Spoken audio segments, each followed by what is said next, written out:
I mean, it's absolutely disgusting. Look at it. It's filthy. How anybody can live like this, I don't know. In Ipswich, a team of extreme cleaners have arrived at a vacated council house. Until only a few days ago, it was home to an elderly man who has since died. It's the lads' job to clear it out and make it ready for a new tenant. But they have little idea just what's in store. Sam leads the way. Wow. Blimey. Look at the state. Obviously, quite a heavy smoker here, I think. Filthy, isn't it? Years and years of cigarette smoke. Amazing. The filth fighters spread out and embark on a journey of grimy discovery. I mean, it's absolutely disgusting. Look at it. It's filthy. How anybody can live like this, I don't know. Bring your ketchup. I think they quite like fried food. You get this in houses where people fry a lot. It just coats basically the whole wall and all the surfaces. And there's something in the kettle as well. Oh, it was so heavy when I picked it up, I was sure it was full of water, but just lime scale. And we got this tea towel here, which I think has been permanently kept here, because underneath it's actually quite nice and clean. Before clearing the house completely, the lads must now sift through the personal effects and keep anything of value for the family. There's an unemployment book here from 1945-46. So just after the Second World War, someone was claiming unemployment benefit, and here's the card still, 64 years later. That's amazing. Barry is a retired engineer, and for him, one discovery in particular is of interest. Look at that, it's Meccano. One of the originals. Have a bit of bags. Yeah. Okay. And instructions. This one's got a wind-up motor on it. That's really brilliant. But the more they discover, the sadder the story becomes. Oh yeah, a bit more of the same. Quite old and dusty. Like the streets, I mean, they were clean at one time.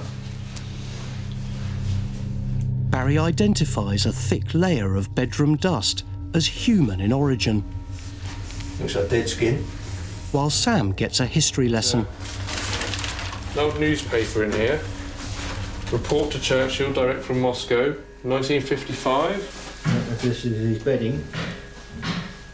Looks pretty revolting. The deeper they dig, the grimier it gets. Yeah, that's it a lot as well. It's just skin. The mattress up. And the buttons. More skin there, look. Now Sam finds possessions that have remained untouched since long before he was born. This is from a motorcycle shop, saying as from December the 1st, 1961, our Brantford Road branch will be closed. Still here, still on the mantelpiece. Amazing. This man's obviously slipped through the net because nobody's looked after him. It's a terrible state to get to when you get old. The assessment complete, it's time for action. So I think we should better get this done today. But only if we crack on now, guys. Let's go.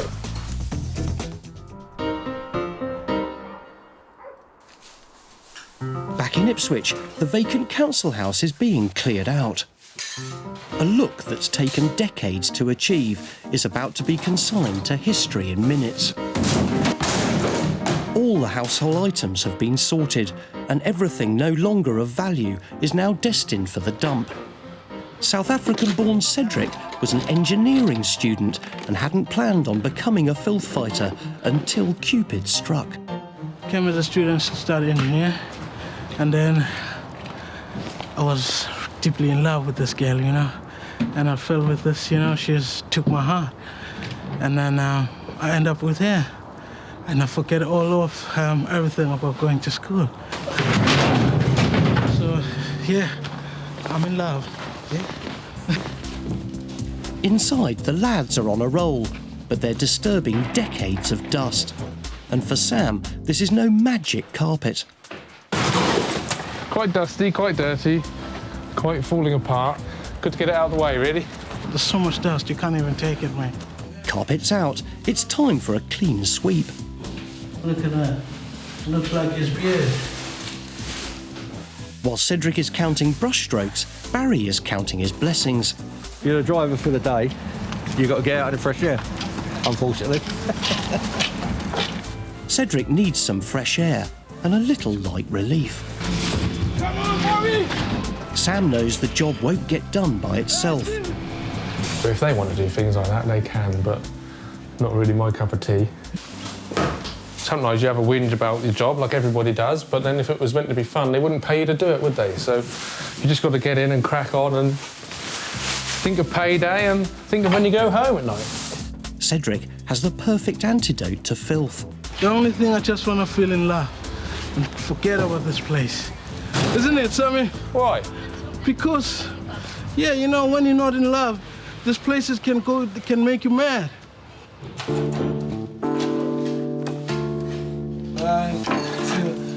Smile.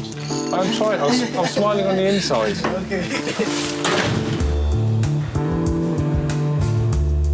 It might not be a grand design, but at least the house is ready for a makeover. Finish. And one team of trusty filth fighters head for grimy pastures new. Skin and a wheel spinning everywhere.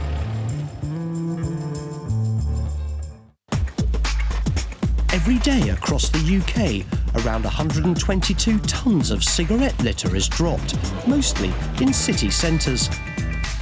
Cigarette ends are by far the most common form of litter, and in Chelmsford, they've had enough. Adam Webb and Claire Callan are two zero-tolerance enforcement officers. Where we see littering offences, we will, as appropriate, take enforcement action. And while Claire's doing all that, I'll take notes. Litterbugs beware. These guys will hit where it hurts. Appropriate enforcement action means a £75 fine. There's a gentleman on a bench down there who's sort of about to finish his cigarette, and hopefully he'll put it into a bin. I think he's dropped it.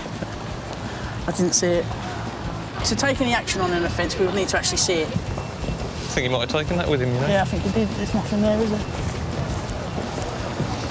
Believe it then, I think. Last year, local authorities in the UK spent nearly £350 million on street cleaning and litter clearance. A lot of people do a lot of small amounts of littering. Put all of that together and you've got a big problem. Your cigarette butt you just put down there, would you mind popping that in the bin for me? Yeah. It's, This man gets away with a warning, but others will not be so lucky. There's a female just to my right who has just been recently smoking a cigarette. She's just dropped it to the floor, extinguished it with her right foot, but she's just left it there on the floor, but she's still in the vicinity, so she may well pick it up and just put it in a bin. that's just blown away, so I'm happy with that. Offence confirmed. It's time to move in. Excuse me, madam.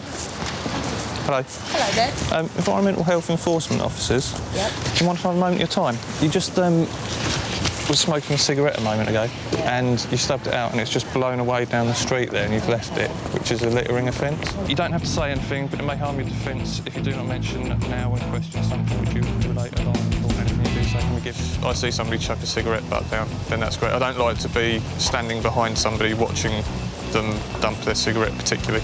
You wouldn't see someone light up and then follow them for half a mile or however, 300 yards while they smoke it. Just don't do that. We don't stalk. Adam does. You say I'm a stalker?